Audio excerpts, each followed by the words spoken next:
본문 말씀을 통해서 좋은 변화라는 제목으로 하나님의 말씀을 증거하겠습니다. 우리가 변화를 추구하지만 어디까지나 좋은 쪽으로의 변화를 의미하지 나쁜 쪽으로의 변화를 우리가 바라는 건 아닙니다. 또 나쁜 쪽으로의 변화가 되어서도 안 될 것입니다. 오늘 본문에 나오는 내용은 이 엘리사 선지자가 엘리야의 뒤를 이어 이 갑절의 영감을 받은 후 처음으로 행한 그러한 기사입니다. 성경에 기록된 엘리사의 첫 번째 행적이 물 근원을 바꾼 내용인데요. 이것은 예수님께서 그의 공생애를 처음 시작하실 때 갈릴리 가나 지역에서 물로 포도주를 변화시키신 것을 상징합니다. 예수를 믿는다라고 하는 것, 또 믿음 안에서 살아간다라고 하는 것, 이런 변화의 모습들이 필요하다는 겁니다. 나쁜 것에서 좋은 것으로, 악한 것에서 선한 것으로의 이러한 변화가 있어야 될 것인데요. 그러면 이 좋은 변화를 이끌어낼 수 있는 그 방식은 무엇인가?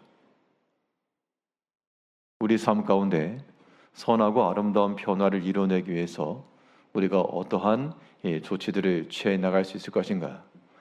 오늘 본문 말씀을 통해 살펴보게 되면 먼저 좋은 변화라고 하는 것은 새롭고 깨끗한 마음에서 나오는 겁니다. 변화라고 했을 때 사실 우리에게서 변화보다는 항상 일정한 것이 더 많습니다. 생활의 패턴도 그러하고 하다못해 먹는 음식도 그러하고요.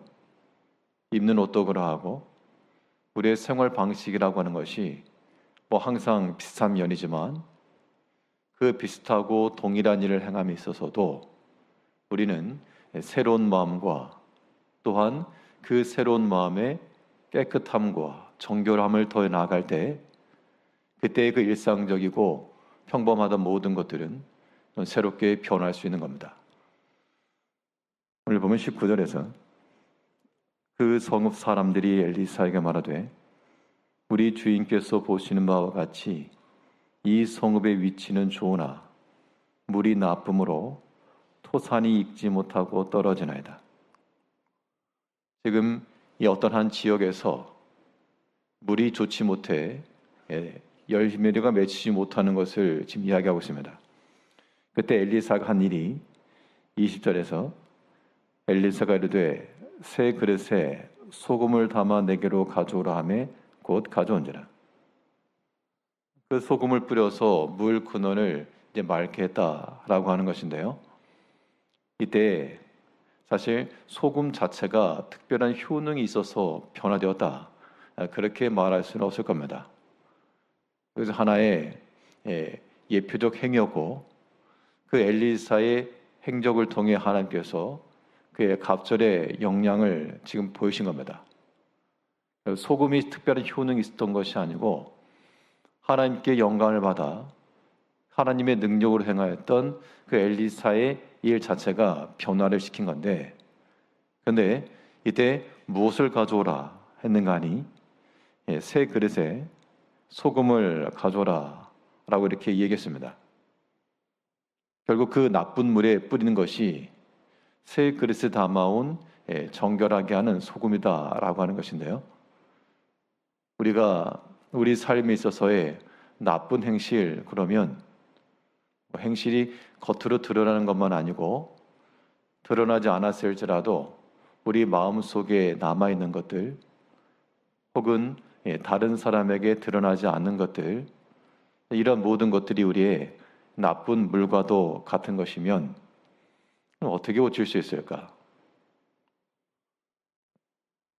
이 모든 일들을 우리 자신이 스스로 알므로 거기에다가 우리는 깨끗한 마음과 또한 항상 새로움의 마음을 지니고자 하는 의지적 노력이 필요합니다. 사람의 사는 방식이라고 하는 것이 각자에게 다 달렸지만 그래도 새롭고 깨끗하게 하는 그러한 모든 노력들 속에 이 모든 나쁜 물들이 변화되는 것처럼 우리의 삶에 있어서도 선하게 좋은 쪽으로의 변화가 반드시 있을 겁니다. 깨끗하게 한다라고 하는 것은 결국 우리 마음속에 있는 악한 마음과 모든 죄악된 것들을 벗어야 되고요. 또한 모든 낭망함과 모든 것들을 버리고 새 마음으로 하나님이 주시는 새 마음으로 두려워하는 마음이 아닌 능력과 근심과 사랑하는 마음으로 날마다 새 것으로 바꾸고 부정적이고 더러운 것은 또한 깨끗한 걸로 바꿔낼 때 그때 우리 마음과 행실이 선한 쪽으로의 변화가 가능하다는 겁니다. 우리 오늘 하루의 삶 동안에도 우리가 가지고 있는 생각이며 그 마음이며 깨끗하지 못한 것이면 깨끗하게 소금으로 정결하게 하고 또 새로운 마음이 아니면 다시 쏟아붓고 새롭게 하여 음식물이 묻어있는 그릇이라도 깨끗하게 씻으면 또 다음에 쓸 수 있는 것처럼 하나님 앞에서 우리 마음속에 남아있는 모든 더러운 것들, 악한 것들 설거지 안 한 채로 쌓아두면 계속 쌓여만 가고 답이 없을 거겠지만 깨끗하게 잘 씻어 놓으면 언제든지 주인이 쓰실 만한 좋은 그릇이 되는 겁니다. 이제 오늘 본문에서 엘리사 선자가 이 나쁜 물을 고쳐낼 때 깨끗하고 정결한 그러한 이 그릇과 소금을 가지고 고친 것을 생각해서 우리 마음도 날마다 새롭고 정결하게 변화시켜야 되겠습니다. 이때 엘리사 선자가 소금을 가져와가지고 어디에 뿌렸는가? 현재 물이 들어있는 그 물 거기다 뿌린 것이 아니고 물 근원에 던졌다 그렇게 말했는데요. 21절을 보니까 엘리사가 물 근으로 나아가서 소금을 그 가운데 던지며 이르되 여호와의 말씀이 내가 이 물을 고쳤으니 이로부터 다시는 죽음이나 열매 맺지 못함이 없을지니라 하셨느니라 하니 지금 당장 눈에 보이는 떠서 마실 만한 그 물은 웅덩이처럼 크게 모였을지 모르는데 거기다 갖다 뿌린 게 아니고 물 근원을 찾아 나아간 겁니다. 물 근원을 향해 나아갔다는 것은 점점 위로 거슬러 올라갔겠죠. 한강물이 크고 넓어도 그게 근원은 아닙니다. 거슬러 올라가면 점점 물줄기가 점점 줄어들 것이고 점점 보이지 않는 곳에서부터 시작이 될 것인데 그 물 근원에다 이걸 지금 갖다 뿌린 겁니다. 결국 우리 마음 가운데서 이 나쁜 행실이 선한 것으로 변화되기 위해서는 점점 거슬러 올라가야 되겠고요. 어디서부터 떨어졌는가? 어디서부터 악해졌는가? 그 근원을 찾아가야 되겠고 그 근원이라고 하는 것은 결국 보이지 아니하는 곳에 숨겨져 있는 것임을 알아야 됩니다. 엘리사가 물 근원에 나갔다는 것은 당장 물을 떠서 쓴 물에서가 아니라 아마 그 당시 어디에서부터 시작됐을지 모르나 아마 산골짜기처럼 올라갔겠죠. 거기서 시작하는 곳을 찾아 거기를 깨끗하게 했다라고 하는 것인데 이것이 우리들에게 이해되어지는 바는 결국 겉으로 드러나는 모든 행실이라고 하는 것은 거슬러 올라가게 되면 그 보이지 않는 저 산골짜기에 근원이 있는 것처럼 우리 속 마음에서부터 이미 시작되고 있는 겁니다.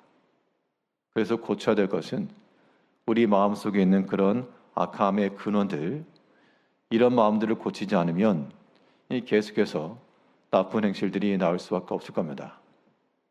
이제 악행의 원인을 우리가 찾고 또 그런 모든 탐욕과 모든 죄악된 것들을 버리고 고치는 것은 여호와의 말씀이 고친 겁니다. 소금을 뿌렸지만 여호와의 말씀이 이 물을 고쳤으니 하나님의 말씀으로서 소금을 삼아 오늘도 우리의 마음과 생각과 행실 가운데 뿌려 모든 악하고 열매 맺지 못하던 그런 쓴물들을 다 단물로 바꾸어 앞에서 생명의 열매로 생명의 역사로 살아가시는 성도님들이 되시기를 바라겠습니다. 기도하겠습니다.